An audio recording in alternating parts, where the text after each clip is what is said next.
우리 조상들은 100살까지 사는 것보다 자식이 효도하는 것이 더 중요하다고 했습니다. 하지만 현대 사회에서 이 오래된 가치관은 큰 도전에 직면해 있습니다. 특히 요양원을 둘러싼 논쟁은 우리 사회의 아픈 현실을 대변합니다. 옛날 고려장은 나이 든 부모를 산에 모시고 가서 버리는 비인간적인 관습이었습니다. 지금 많은 사람들이 요양원을 현대판 고려장이라고 부르는 것은 그만큼 부모를 버린다는 죄책감과 아픔이 있기 때문일 것입니다. 하지만 이것은 정말 공정한 비교일까요? 현대 사회는 우리의 의지와 상관없이 급격히 변화했습니다. 대가족 제도가 무너지고 부부와 자녀만으로 구성된 가정이 일반화되었습니다. 경제적 현실로 인해 부부 모두가 일을 해야 하는 상황이 됐습니다. 의학의 발달로 수명은 늘었지만 그만큼 돌봄이 필요한 기간도 길어졌습니다. 치매나 중증 질환은 전문가의 도움이 필수적입니다. 요양원, 그것은 포기가 아닌 선택일 수 있습니다. 요양원을 단순히 부모를 버리는 곳으로 보는 시각은 재고될 필요가 있습니다. 오히려 다음과 같은 관점에서 바라볼 수 있습니다. 첫째, 전문적인 의료 서비스입니다. 24시간 전문 인력이 상주하며 케어를 하고 응급 상황에 대한 신속한 대처 가능합니다. 또한 체계적인 건강 관리와 치료를 받을 수 있습니다. 둘째, 사회적 교류의 장입니다. 비슷한 연령대의 사람들과 교류를 하고 다양한 프로그램을 통한 활동적인 생활을 할 수 있습니다. 외로움 예방과 정서적으로 도움을 줍니다. 셋째, 가족 관계의 새로운 형태입니다. 양질의 케어로 인한 자녀들의 죄책감을 감소시킬 수 있습니다. 서로에 대한 부담감이 감소됩니다. 현대사회에서 효도의 의미는 재정이 될 필요가 있습니다. 무조건적인 모시기가 아닌 부모님의 건강과 행복을 위한 최선의 선택을 하는 것이 진정한 효도일 수 있습니다. 전문적인 케어가 필요한 상황에서 요양원을 선택하는 것은 부모에 대한 사랑의 표현일 수 있습니다. 만약 요양원을 고려한다면 다음과 같은 점들을 체크해야 합니다. 먼저 시설의 질 체크하기, 의료 인력의 전문성이나 시설의 청결도, 응급 상황 대처 시스템이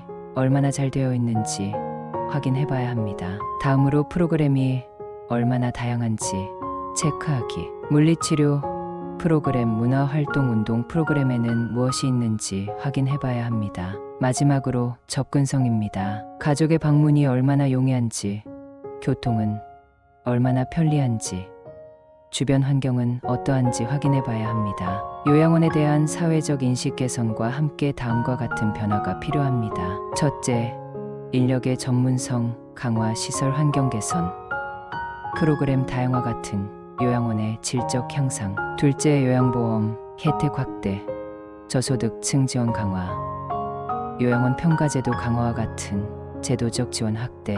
셋째, 정기적인 가족 참여 프로그램, 화상통화 등 비대면 소통 강화, 가족 상담 프로그램 제공 등 가족과의 연계 강화입니다. 요양원은 현대사회가 선택할 수밖에 없는 현실적 대안일 수 있습니다. 하지만 이것이 부모에 대한 포기나 방관을 의미하지는 않습니다. 오히려 부모님의 건강과 행복을 위한 적극적인 선택이 될 수 있습니다. 중요한 것은 요양원을 선택하는 과정에서 가족 모두가 충분한 대화와 이해를 바탕으로 결정을 내리는 것입니다. 우리는 이제 전통적인 효도의 개념에서 벗어나 현대사회에 맞는 새로운 효의 가치를 만들어가야 합니다. 그것은 단순히 함께 사는 것이 아닌 어르신들의 존엄성과 행복을 최우선으로 고려하는 선택일 것입니다. 먼저 53세 맞벌이 부부인 김영희 씨의 사연을 들려드릴게요.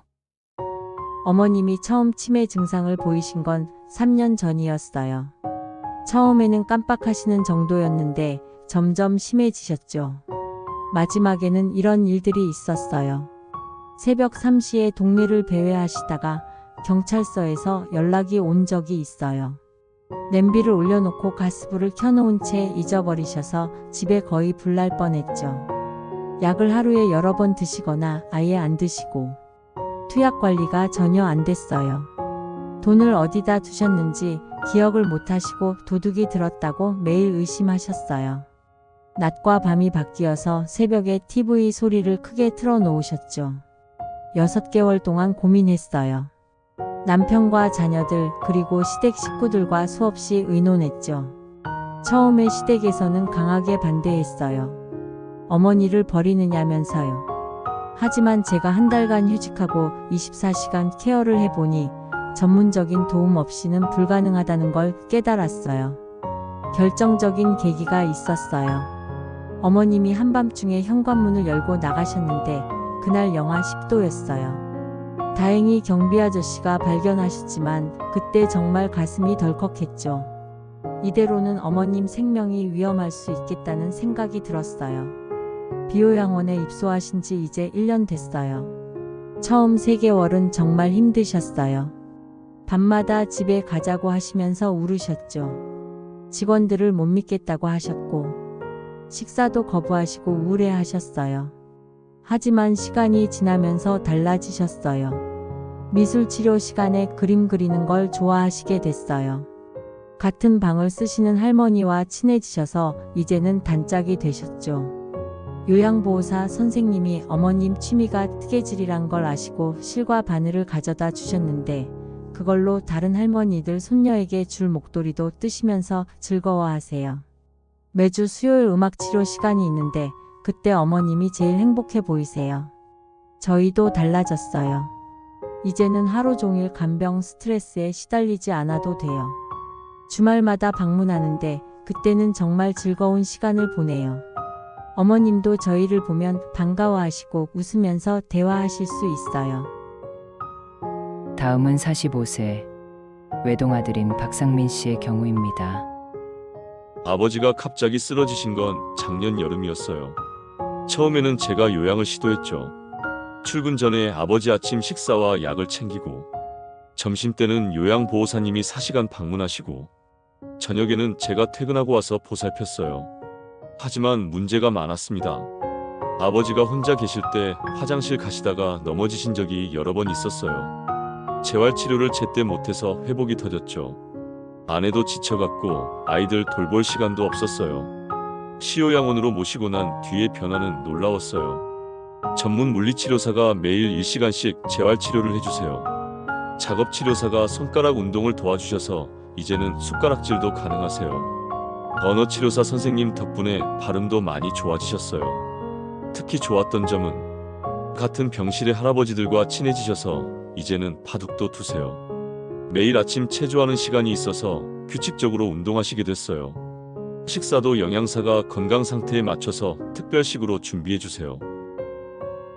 마지막으로 교장으로 퇴직을 하신 80세 이성호 할아버지의 이야기입니다. 저는 올해 80이 된 이성호라고 합니다. 40년을 교직에 있다가 교장으로 퇴직했지요. 5년 전에 집사람을 먼저 보내고 나서는 큰아들네 집에서 살았는데 그게 시작이었던 것 같네요. 처음에는 그럭저럭 지냈어요. 그래도 교장 선생님 하던 사람이 아들 집에서 산다는 게 쉽지는 않더군요. 며느리가 아무리 잘해줘도 눈치가 보이고 허리 디스크랑 관절염 때문에 움직이기가 힘들어지니까 화장실 가는 것도 불편하고 당뇨약, 혈압약은 꼭 챙겨 먹어야 하는데 가끔 잊어버리기도 하고 그러다가 작년 겨울이었지요. 밤중에 화장실을 가다가 크게 넘어졌어요. 대퇴골이 부러져서 3개월이나 병원 신세를 져야 했죠. 아들이 눈물을 흘리면서 요양원 얘기를 꺼냈을 때 솔직히 처음에는 화가 났어요. 내가 이제 버려지는구나 하는 생각이 들었거든요. 하지만 의사 선생님 말씀을 듣고 보니 이제는 전문가의 도움이 필요한 나이가 된 것 같더군요. 제가 고집 부리면 우리 가족들만 힘들어질 테고 이 요양원에 처음 왔을 때는 창피해서 견딜 수가 없었어요. 교장 선생님이었다는 걸 아무에게도 말하지 말라고 아들한테 신신당부했지요. 처음 2주 동안은 방에서만 지냈어요. 밥도 방에서만 먹고 창문으로 하늘만 보면서.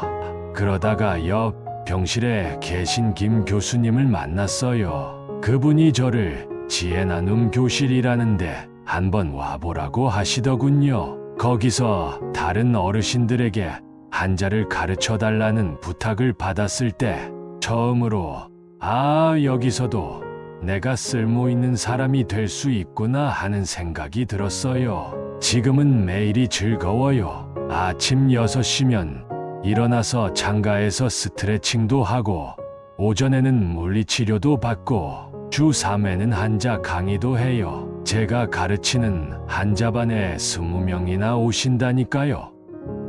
오후에는 바둑 동호회 활동도 하고 저녁에는 같은 병실 어르신들이랑 시사토론도 하고 요양원 문예지 편집장도 맡고 있어요. 새로 오시는 분들 적응하시는 것도 도와드리고 직원들이랑 어르신들 사이에서 의견 조율하는 일도 하고 있죠. 주말이면 자녀들이 와요. 손주들이랑 한자 공부도 하고 며느리는 가끔 제가 하는 한자 수업도 들으러 와요. 이제는 더 가까워진 것 같아요. 처음에는 요양원에 온다는 게 인생의 끝이라고 생각했어요. 하지만 이제는 달라요. 여기가 저의 새로운 터전이 됐어요. 저를 필요로 하는 사람들이 있고 제가 할 수 있는 일이 있다는 게 얼마나 감사한지 몰라요. 젊은 분들에게 꼭 하고 싶은 말이 있어요. 나이 들어 요양원에 간다는 게 불행한 일만은 아니에요. 물론 처음에는 다들 저처럼 힘들 거예요. 하지만 마음을 열고 이곳에서 새로운 의미를 찾으려 노력하면 또 다른 행복을 발견할 수 있을 거예요. 이제는 아침에 눈을 뜨면 감사한 마음부터 들어요. 오늘은 또 어떤 즐거운 일이 있을까 기대도 되고 제 나이에 이런 설렘이 있다는 게 참 감사하네요.